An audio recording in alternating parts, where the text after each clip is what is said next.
सोचिए, एक ऐसी बीमारी जो चलती फिरती आम सर्दी खांसी लगती है, पर असल में एक अदृश्य दुश्मन है।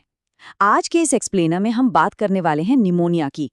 एक ऐसी हाई स्टेक्स मेडिकल बैटल जो हॉस्पिटल्स और हमारे घरों की चार दीवारी के बीच हर रोज लड़ी जा रही है। और सबसे खास बात क्या है पता है? हम ये भी देखेंगे कि कैसे मेडिकल साइंस, बायोलॉजी और आर्टिफिशियल इंटेलिजेंस एक साथ मिलकर इस दुश्मन को पहचानने और हराने का पूरा तरीका बदल रहे हैं। तो चलिए सीधे इस मुद्दे पर आते हैं और देखते हैं कि ये बीमारी कितनी खतरनाक है। अब इस खतरे का अंदाजा लगाने के लिए जरा इस नंबर पर गौर कीजिए, 7,40,000 से भी ज्यादा।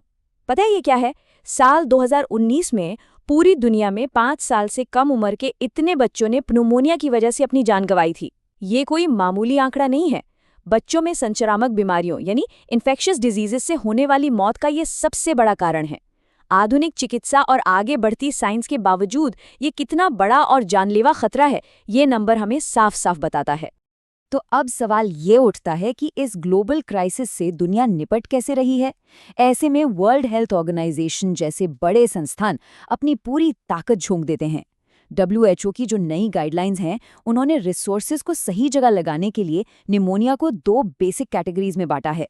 एक, जहां बच्चे को तेज सांस आ रही है और इलाज घर पर ही ओरल अमॉक्सिसिलिन से संभव है। और दूसरा है सिवियर निमोनिया। यहाँ खतरे के निशान दिखते ही बिना देरी किए तुरंत हॉस्पिटल रेफर करना और इंजेक्टेबल एंटीबायोटिक्स देना जरूरी हो जाता है। ये एकदम सटीक वर्गीकरण सही इलाज तय करने में एक बहुत बड़ा हथियार है। लेकिन आखिर सीने के अंदर ये माइक्रोस्कोपिक युद्ध चल कैसा रहा है? आइए इसको एक बहुत ही आसान तरीके से समझते हैं। हमारे फेफड़े यानी लंग्स बिल्कुल छोटे छोटे गुब्बारों की तरह होते हैं। जब हम सांस लेते हैं तो ये ताज़ी हवा से भर जाते हैं। पर जब न्यूमोनिया का हमला होता है ना, तो यही गुब्बारे सूज जाते हैं और उनमें जर्म्स, फ्लूइड और पस भर जाता है। इमेजिन कीजिए कितना यकी और भरा हुआ महसूस होता होगा। नतीजा ये होता है कि बॉडी को ज़रूरी ऑक्सीजन मिलना बंद होने लगता है और हर एक सांस लेना एक संघर्ष बन जाता है। वैसे इस बीमारी को दुनिया भर में अलग अलग नामों से जाना जाता है। जैसे टर्की में इसको ज़ातुर्रे कहते हैं। पर नाम चाहे जो भी हो, इसका मेन मकसद एक ही होता है, हमारे एल्वियोलाई को सूज देना। ये वही छोटे एयर सैक्स हैं जो एक स्वस्थ शरीर में लाइफ गिविंग ऑक्सीजन का आदान प्रदान करते हैं। लेकिन इस इन्फेक्शन के चलते ये सांस लेने में मदद करने वाले हिस्से फ्लूइड और पस से भरे हुए एक दम घोटू बैटल ग्राउंड में बदल जाते हैं। अब सवाल आता है कि आखिर इन हमलावरों की फौज में शामिल कौन है? सच कहूं तो ये लिस्ट काफी बड़ी और अलग अलग तरह की हैं। हवा में घूमने वाले बैक्टीरिया जैसे स्ट्रेप्टोकोकस प्न्यूमोनी और हिब सबसे आम कल्प्रिट्स हैं। पर वायरसेस भी इस खेल में बिल्कुल पीछे नहीं हैं। RSV, इन्फ्लुएंजा और हाँ, कोविड-19 जैसे वायरसेस भी खतरनाक रूप ले सकते हैं। इसके अलावा कुछ रेयर केसेस में क्रिप्टोकोकस जैसे फंगाई या फिर एस्पिरेशन, जिसका सीधा मतलब है खाना या लिक्विड, गलती से सांस की नली में चला जाना, ये सब सीधे फेफड़ों पर हमला कर सकते हैं। अब यहाँ एक बहुत ही दिलचस्प और चिंताजनक बात है। ये दुश्मन हमेशा शोर मचाकर नहीं आता।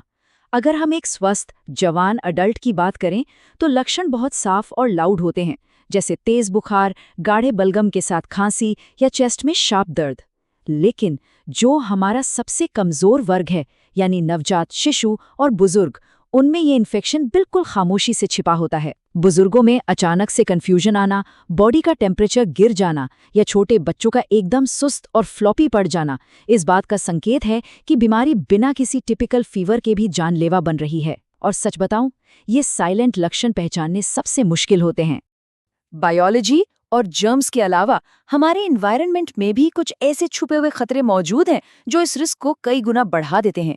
घर के अंदर कुकिंग का धुआं, माता पिता का स्मोकिंग करना और बहुत भीड़-भाड़ वाली जगहों पर रहना फेफड़ों को लाचार कर देते हैं।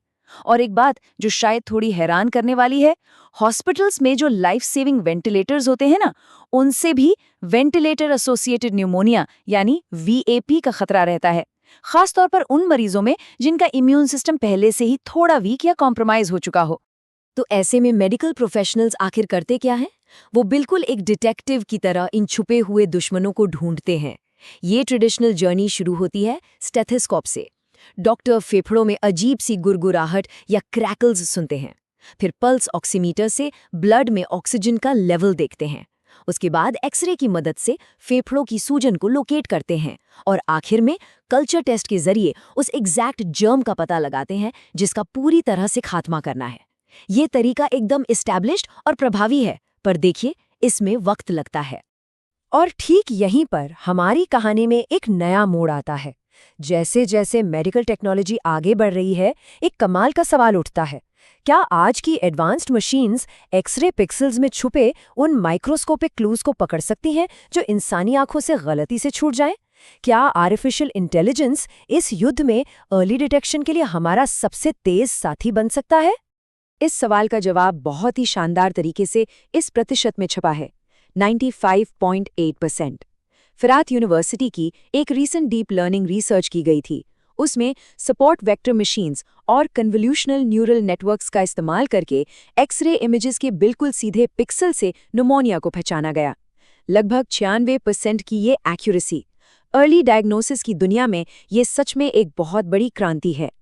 अगर हम अपने पारंपरिक तरीकों और डीप लर्निंग के इस नए दौर का मुकाबला करें तो तस्वीर और भी साफ हो जाती है। पहले फीचर एक्सट्रैक्शन बिल्कुल मैनुअल और लंबा होता था, लेकिन आज ऑटोमेटेड न्यूरल नेटवर्क्स ये सारा काम अपने आप और तेजी से कर लेते हैं। जहां कल्चर्स आने का वेट करना पड़ता था, एआई वहां एकदम रैपिड और रियल टाइम इमेज प्रोसेसिंग करता है।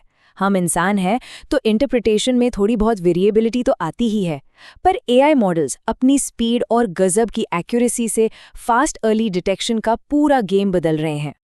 अब आप सोच रहे होंगे कि डायग्नोसिस में ये तेजी आखिर इतनी ज़रूरी क्यों है? क्योंकि दोस्तों, बैक्टीरियल और वायरल न्यूमोनिया का इलाज एक दूसरे से पूरी तरह अलग होता है। अगर इन्फेक्शन बैक्टीरियल है तो अमॉक्सिसिलिन जैसे टारगेटेड एंटीबायोटिक्स ही सबसे ज़रूरी हैं। अगर जल्दी पता चल जाए तो मरीज तेजी से रिकवर होता है। पर वही अगर इन्फेक्शन वायरल है तो एंटीबायोटिक्स बिल्कुल बेअसर हो जाते हैं। उस केस में मरीज को सिर्फ एंटीवायरल्स, आराम और सपोर्टिव रेस्पिरेटरी केयर चाहिए होती है। सही इलाज का तुरंत चुनाव करना ही जिंदगी और मौत के बीच का फासला तय करता है। लेकिन जब बीमारी गंभीर रूप ले लेती है तो हमारे इंटरवेंशंस को भी क्रोनोलॉजी के हिसाब से तेजी से आगे बढ़ाना पड़ता है। शुरुआत एकदम बेसिक ऑक्सीजन थेरेपी से होती है, मास्क या नेजल कैन्युला के जरिए। अगर हालत और बिगड़ती है और फेफड़ों के आसपास इन्फेक्टेड फ्लूइड जमा हो जाता है तो चेस्ट ट्यूब डालकर उस फ्लूइड को निकालना पड़ता है। और अगर कॉम्प्लिकेशंस उससे भी आगे बढ़ जाए तो वैट्स यानी वीडियो असिस्टेड थोरैकोस्कोपिक सर्जरी की मदद से उस डैमेज टिश्यू को मैकेनिकली हटाया जाता है। पर इन सब मेडिकल ट्रीटमेंट्स के बाद आखिर में आकर एक सच्चाई ये भी है कि इस बीमारी के मैसिव ग्लोबल बर्डन को कम करने का सबसे असरदार तरीका इलाज नहीं बल्कि प्रिवेंशन या बचाव है। न्यूमोकॉकल और फ्लू वैक्सीन्स हमारा सबसे बड़ा कवच है। दिन भर में साबुन से हाथ धोना, घर के अंदर धुएं को कम करना, नवजात शिशुओं को शुरुआती महीनों में सिर्फ माँ का दूध देना और पुरानी लंग कंडीशंस को कंट्रोल में रखना, ये छोटी छोटी लगने वाली चीजें कम्युनिटी लेवल पर बहुत बड़ा असर डालती हैं। आज बीमारियों के खिलाफ मेडिकल साइंस और एआई का ये जो नया सफ़र शुरू हुआ है, इसने सच में भविष्य का एक नया दरवाज़ा खोल दिया है। और ये हमें एक अहम और सोचने पर मजबूर करने वाले सवाल के साथ छोड़ जाता है। जैसे जैसे डीप लर्निंग मॉडल्स और आर्टिफिशियल इंटेलिजेंस मेडिकल डायग्नोस्टिक्स की इस आर्ट में मास्टर होते जा रहे हैं, वो दिन आखिर कितना दूर है जब मशीन्स इन इन्फेक्शियस बीमारियों के खिलाफ हमारी सबसे आगे वाली फ्रंटलाइन डिफेंडर बन जाएंगी। सोचिएगा ज़रूर। इस एक्सप्लेनर में हमारे साथ इस सफ़र पर बने रहने के लिए बहुत बहुत शुक्रिया।